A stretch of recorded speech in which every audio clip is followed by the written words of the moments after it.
ننتقل الآن إلى Nous passons maintenant à la troisième session intitulée La cybersécurité, comment protéger notre vie numérique, présentée par Madame Lisa Forte. to our third session themed Cybersecurity, How to Protect Your Digital Life, delivered by Lisa Forte, a cybersecurity expert. Ms. Forte, the stage is yours.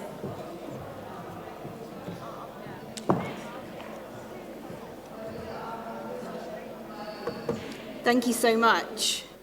Hello everyone and welcome. Bienvenue tout le monde. Je vais vous parler de la cybersécurité et de comment protéger votre vie numérique. Je m'appelle Lisa Forte, je suis une experte professionnelle de la cybersécurité. Je suis fondatrice de mon entreprise qui aide les autres entreprises à se protéger contre les scénarios de cyberattaque. Mais aujourd'hui, j'ai beaucoup d'activités auxquelles je consacre mon temps, comme par exemple l'alpinisme. Je commence par cette vue générale. Alors, imaginez qu'il est 6 heures du matin, votre alarme sonne et vous éteignez l'alarme. Et puis, vous vous rendez compte de 3 messages sur WhatsApp. Qui a envoyé ces messages? Et peut-être que vous voulez consulter les informations, les nouvelles, vos comptes sur les réseaux sociaux. Par exemple, vous ordonnez Alexa de vous préparer le café ou vous commencez votre journée sur Instagram, sur YouTube ou par exemple votre portefeuille d'investissement avec votre café en main. Et puis, vous commencez votre journée, vous démarrez votre voiture, vous ouvrez Google Maps pour pouvoir atteindre votre destination. En chemin, vous vous arrêtez pour un café et vous payez le prix de ce café avec Apple Pay. Vous buvez, vous sirotez votre café et vous achetez un cadeau sur Amazon pour un ami ou par exemple vous réservez votre restaurant pour le dîner et puis vous arrivez à votre travail, vous avez des réunions sur Zoom, Teams, vous consultez votre boîte email et puis vous rentrez chez vous et sur Google, vous cherchez une recette et puis vous ouvrez Netflix. Pensez à cette journée. Tous les points de ce jour ont été connectés à Internet. Vous vous êtes connecté à Internet pour pouvoir accomplir vos tâches. Et à chaque fois que vous utilisez la technologie en se connectant à l'Internet, il y a un potentiel de vulnérabilité pour un hacker et pour une attaque. Alors, tout ce que nous utilisons ouvre un portail vers Internet et aussi vers les pirates sur Internet. Mais en pensant à votre journée et pensez aux défaillances de votre journée, si par exemple votre banque mobile ou l'application de votre banque est interrompue ou par exemple si votre Apple Pay ne fonctionne pas, imaginez l'impact sur votre journée. Mais par exemple, quand vous ordonnez Alexa de vous préparer le café, qu'en est-il si Alexa refuse d'accomplir cette tâche? Alors, tout ce que nous utilisons aujourd'hui avec toutes les technologies auxquelles nous avons accès, ceci ouvre la porte aux pirates et aux attaquants sur Internet. Alors, tout d'abord, je vais vous donner quelques exemples de la manifestation de tous ces problèmes dans notre vie. Nous commençons avec les maisons intelligentes. Je viens du Royaume-Uni et au Royaume-Uni, nous avons même les frigos qui sont connectés, la bouilloire qui est connectée, mais non seulement les smartphones. En prenant en compte les appareils comme Alexa, par exemple, qui d'entre vous a Alexa chez vous? Je vois des personnes qui sont hésitantes à lever les doigts, mais je ne parle pas seulement d'Alexa en soi, mais ses assistantes numériques. Alors, pensons à Alexa. De manière logique, vous avez installé des micros chez vous, ces micros qui pourraient être en train d'enregistrer vos discussions et les envoyer à Amazon. Oui, ceci est très efficace. Beaucoup d'amis utilisent ces assistantes. Mais en 2018, nous avons vu quelque chose de surprenant. Un couple parlait d'un certain thème et pour une raison quelconque, Alexa a enregistré cette discussion et l'a envoyée aux collègues de travail du mari. Ceci n'était pas idéal, à vrai dire. Alors, nous ne savons pas la raison. Amazon prétend que ceci était une défaillance d'Alexa. Alexa avait cru entendre enregistrer cette discussion, cette conversation comme ordre. Mais aux États-Unis, Amazon a été chargé de quelques cas de conservation de conversation, même si les parents ont demandé de les éliminer. Alors, aujourd'hui, les données pourraient ne pas être éliminées. En 2023, je pense qu'il y avait 25 millions de charges parce qu'il s'est avéré qu'Amazon avait 30 000 employés qui écoutaient et qui lisaient les transcriptions des conversations avec Alexa sur les appareils dotés d'Alexa. Alors, pensons-y. C'est le problème si, par exemple, Amazon écoute vos conversations. Mais qu'en est-il si un pirate sur Internet a accès à Amazon et écoute aussi ces conversations? Pensez-y, c'est le problème que nous avons aujourd'hui avec la technologie. Et ceci s'applique sur Alexa, par exemple. Et si vous voulez sécuriser votre utilisation d'Alexa, allez au réglage et choisissez l'élimination des conversations et éteignez aussi l'option d'envoi de vos données pour les statistiques, etc. à Amazon. Alors, ceci est chez vous. À la maison, mais il y a aussi les voitures connectées. Les voitures aujourd'hui sont connectées au Wi-Fi, Bluetooth, etc., même Apple CarPlay. Vous avez par exemple les clés de la voiture qui sont numériques, etc. Et les tests de pénétration aujourd'hui pour les compagnies de cybersécurité montrent que le pirate pourrait même avoir accès à ces fonctionnalités numériques. Aujourd'hui, quelles sont les voitures les plus avancées? Elles sont équipées de 2000 à 3000 de micropuces.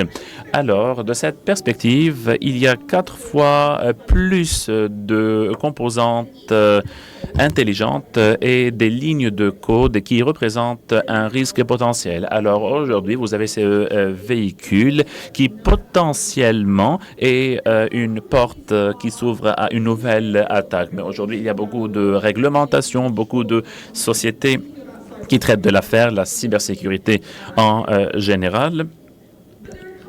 Mais il faut aussi changer de ses habitudes. Si vous avez des voitures connectées, si vous n'avez pas besoin du Wi-Fi, éteignez le Wi-Fi parce que ceci augmente la sécurité.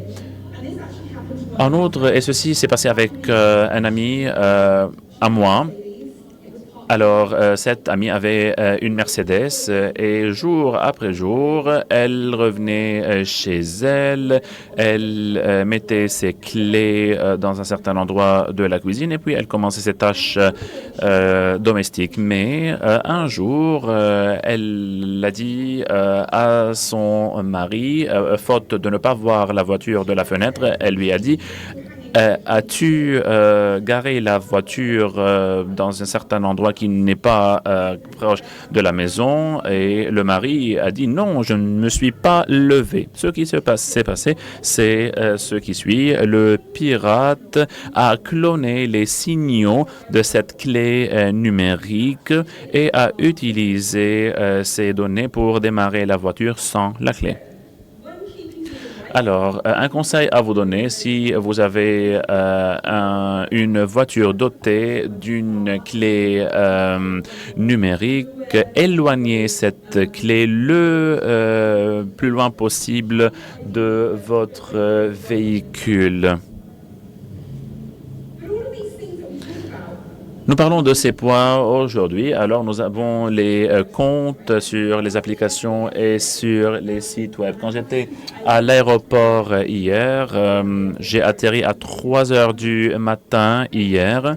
Et quand j'étais à l'aéroport, j'ai pensé à ceci dans ma vie personnelle. Combien d'applications et combien de sites web sont sur lesquels je suis enregistré. Alors, quand j'ouvre mon application sur le smartphone, j'enregistre mon entrée sur cette application. Peut-être vous avez une adresse mail qui est la base de tous vos comptes sur toutes les applications.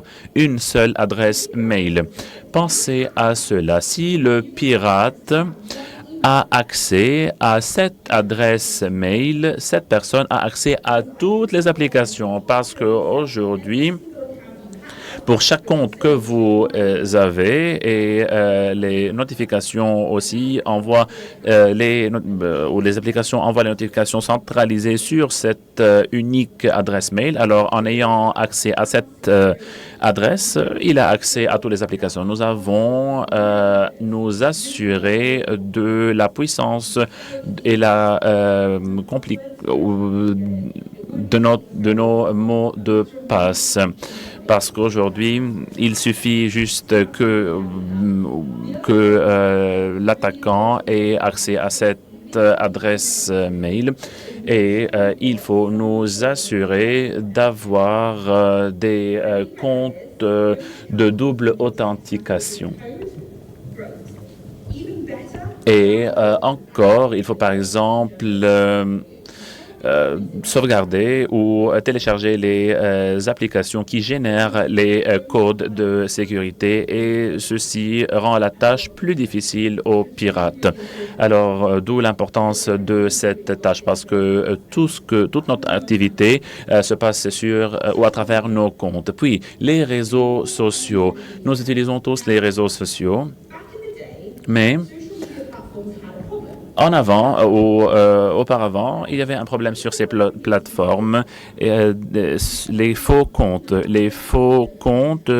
qui se multipliaient et d'où le problème de les contrôler. Alors, il y a eu une décision d'une nouvelle règle, une règle qui va donner des notes, qui vont noter les comptes. Par exemple, mon compte Instagram n'est pas nouveau, je l'utilise toujours avec des bonnes manières.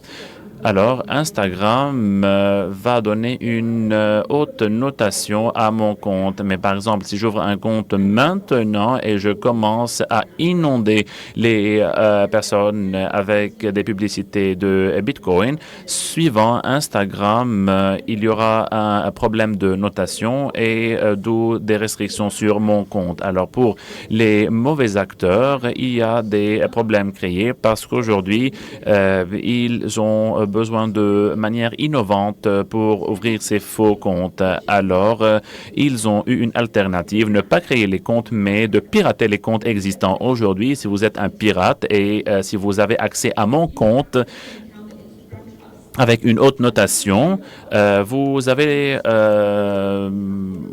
où vous pouvez attaquer les personnes vulnérables sans nouveau compte. C'est un grand problème aujourd'hui si vous êtes un influenceur, si vous utilisez Instagram par exemple pour vos projets commerciaux et même avec la réputation aujourd'hui qui pourrait être en péril parce que ce pirate pourrait utiliser votre compte en votre nom.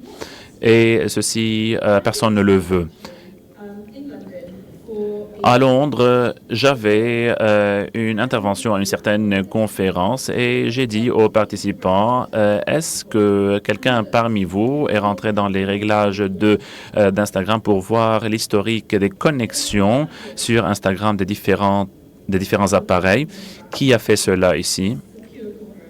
Vous avez là-bas l'angle sécurisé de cette salle. Alors, les personnes ont commencé à faire leurs recherches. 6 personnes dans 6 différents pays ont eu accès à notre compte. Un en Chine, un autre pays, un autre pays, un autre pays. Ce n'était pas la personne en question et il ne s'est jamais rendu compte. Et c'est un problème en plus. Alors, dernièrement, sur les réseaux sociaux, nous prenons tous des selfies et quand je ne parle pas, quand je ne travaille pas, j'aide les entreprises à être plus sécurisées. Alors, le PDG d'une certaine entreprise m'a dit, je veux que tu collectes les informations à propos de notre entreprise sur C-Suite, par exemple. En ligne, il y a un outil qui s'appelle O-Sandwich. Et je me suis rendu compte qu'une publication existe d'une personne qui utilise son ordinateur et qui boit une certaine boisson. Et puis, quand j'ai retourné cette image, il y avait la réflexion de son écran sur le verre et vous pouvez lire les adresses email grâce au reflet de l'écran sur le verre de la boisson. Maintenant, ouvrez Instagram et vous pouvez voir aussi les réflexions de leurs écrans sur leurs lunettes sombres, par exemple, des informations comme la plaque d'immatriculation de leur véhicule, où ils vivent, etc. Alors, je vous prie de prendre en considération ce qui suit en publiant un selfie. Premièrement, assurez-vous de votre apparence, mais aussi des petits détails. Alors, les scams. Et avec cela, je termine les mauvaises nouvelles, l'escroquerie. Alors, les escroqueries sont un grand problème. Est-ce que vous avez reçu un message qui cloche sur WhatsApp par une personne qui veut vous offrir une opportunité de travail ou, par exemple, comme beaucoup de cas en Grande-Bretagne, par exemple, avec la personnification des parents qui demandent de l'argent, par exemple, à un certain compte en changeant de numéro après un accident, etc. Ceci est très fréquent et ceci est un grand problème aussi. Et les fondements de cela sont ce qui suit. Ces escroqueries, ces attaques à travers les mails, les DM sur Instagram, sur WhatsApp. Alors, ils ont en commun ce qui suit. Vous allez lire le message et cela va vous induire en panique. Thinking Fast and Slow est un document, est un livre que je vous conseille de lire qui parle de comment le cerveau comprend et capte les informations. Il y a 2 systèmes de prise de décision. Tout d'abord, la logique en pensant aux avantages, aux inconvénients, l'équilibre des risques, etc., les coûts, de manière consciente. Et puis, il y a le système émotionnel Et notre réaction va être de manière émotionnelle aux informations que nous croisons. Par exemple, vous êtes aujourd'hui ici avec une bouteille d'eau. Vous ne prenez pas en compte l'équilibre de risque pour boire ou ne pas boire de cette bouteille. Parce que vous avez soif, vous avez une bouteille d'eau, vous allez boire. Et les escroqueries fonctionnent de la même manière. Les escroqueries vont être très émotionnelles, de caractère urgent, par exemple, un procès verbal, une certaine crise, escroquerie de banque, ou il y aura une certaine composante émotionnelle. Je suis votre fille, donnez-moi de l'argent, j'ai besoin d'argent de manière urgente. Pourquoi? Parce que ces escrocs veulent que vous réagissiez sans penser à équilibrer les risques. Et si vous pensez de manière ou si vous pensez plus, les chances de leur succès vont être réduites avant d'envoyer l'argent, etc.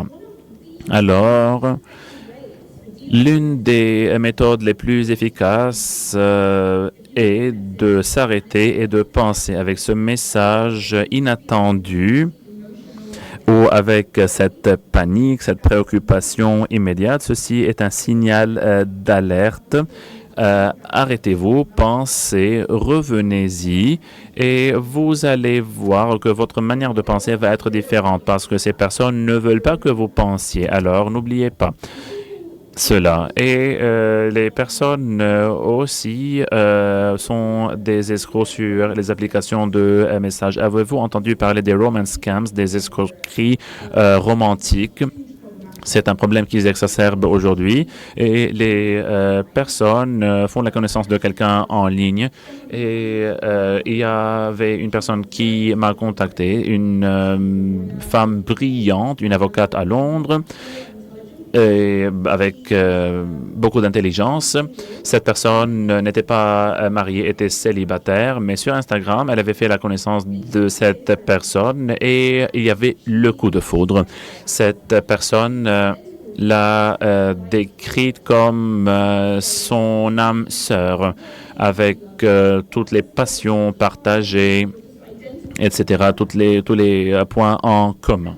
Et puis, la relation a évolué. Il vivait en Amérique latine. Il avait un problème de profession. Il a demandé une certaine somme d'argent, par exemple 20 à 30 $. Alors, elle lui a envoyé cette petite somme d'argent, préoccupé, et puis il a dit qu'il va la repayer 20 à 30 $. Ce n'est rien. Mais puis, il a demandé 80 $. 80 $, d'accord. Puis, cette somme augmentait davantage. Et en fin de compte, elle a envoyé 600 000 $ à quelqu'un qui a disparu sans laisser aucune trace. Et ceci s'est passé sur WhatsApp. Vous pouvez vous dire qu'elle était stupide, elle devait être alerte. Mais si vous voyez des documentaires sur Netflix, il y a des personnes qui ne se rendent pas compte des problèmes à cause de ces émotions qui priment sur la logique. Et aujourd'hui, ceci a été exacerbé par l'IA. Savez-vous ce que signifie le deepfake? Bien sûr, tout le monde connaît ce concept. Alors, j'ai décidé de faire une petite expérience avec le deepfake. J'étais hésitante, je questionnais ses compétences. Tout le monde parlait de deepfake et de ce grand problème pour la sécurité. Il disait que les personnes vont vous croire, vont croire que vous êtes la personne que vous prétendez. Alors, je questionnais ce concept et pour cela, j'ai essayé de créer un deepfake de moi-même sur audio, vocal, et je l'ai écouté à plusieurs reprises. Alors, puis j'ai enregistré la voix de maman Et puis, je lui ai envoyé cette voix générée par le deepfake et elle ne s'est pas rendue compte que ce n'était pas moi. Je lui ai demandé de m'envoyer de l'argent. Je ne fais pas cela d'habitude et je lui ai dit toutes sortes de stupidités. Et elle m'a envoyé un message texte en disant « Merci de m'avoir appelé. J'ai vraiment... profiter de notre conversation. Alors, pour moi, ce n'était pas ma voix, mais sur le téléphone, c'était très proche de ma voix. Tout le monde a eu cette conversation un peu qui clochait, avec une voix qui n'était pas très claire. Peut-être vous n'allez pas vous rendre compte que cette personne n'est pas vraie, n'est pas véridique.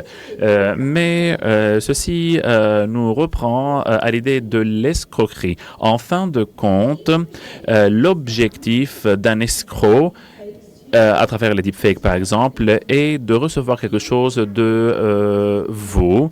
Ils prétendent être vos amis, mais ils veulent un accès, ils veulent vos données. Alors, je vous dis ce qui suit. Si quelqu'un vous demande de l'argent, vos mots de passe, des informations personnelles, immédiatement, il faut que vous sonniez l'alarme. Et vous allez vous dire, non, je ne vais pas vous donner cela, mais je vais essayer de vérifier votre authenticité parce qu'en fin de compte, c'est une chose garantie. Mais il y a aussi les deepfakes sur les réseaux sociaux. Et nous avons eu au Royaume-Uni des élections récemment. Et les deux partis candidats ont utilisé aussi beaucoup de contenu IA pour les campagnes électorales. Alors, il y a eu beaucoup de problèmes en ce qui concerne comment discerner entre le vrai du faux, comment différencier entre ce qui est vrai et ce qui est faux. Alors, demain, je pourrai revenir en disant que cette vidéo qui a été enregistrée n'est pas véridique, c'est un deepfake et je pourrais nier le fait de ma présence aujourd'hui. Comment vérifier aujourd'hui? C'est le grand problème pour les sociétés et aussi pour le savoir et pour comment aller de l'avant sur plusieurs fronts. Alors, oui, l'IA est fantastique avec toutes les opportunités qu'elle offre, mais aussi elle ouvre les portes aux problèmes que nous devons régler. Alors,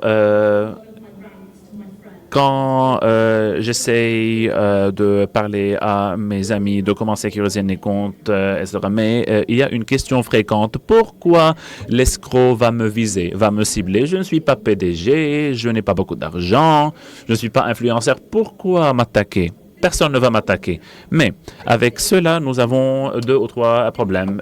Tout le monde a des cartes de crédit. Nous avons tous de l'argent. Nous pouvons aussi demander des prêts à la banque. Ce sont des données très précieuses aux escrocs. Mais aujourd'hui, il ne faut pas oublier ce qui suit aussi. Ceci ne se limite pas à une escroquerie contre vous, mais du fait de comment utiliser votre compte une fois l'accès est donné. Par exemple, attaquer vos réseaux sociaux.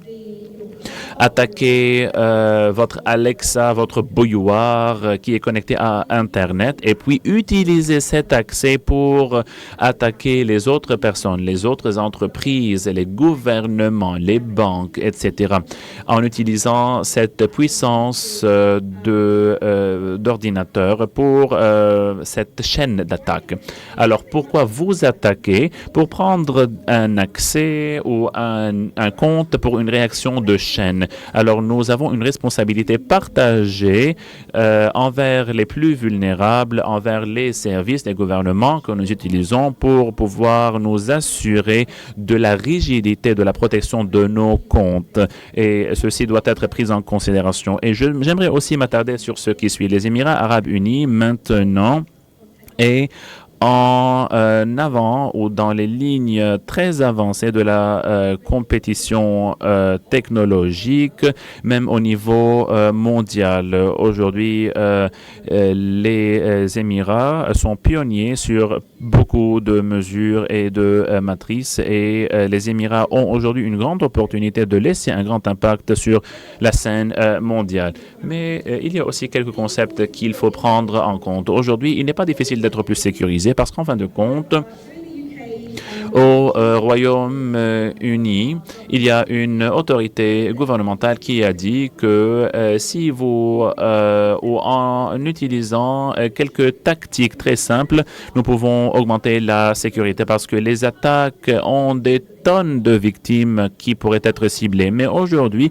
si j'essaie d'attaquer votre compte et si j'essaie d'avoir accès à votre compte et si je vois que vous avez une double authentification installée, je ne vais pas m'attarder sur votre compte parce que c'est difficile de l'attaquer.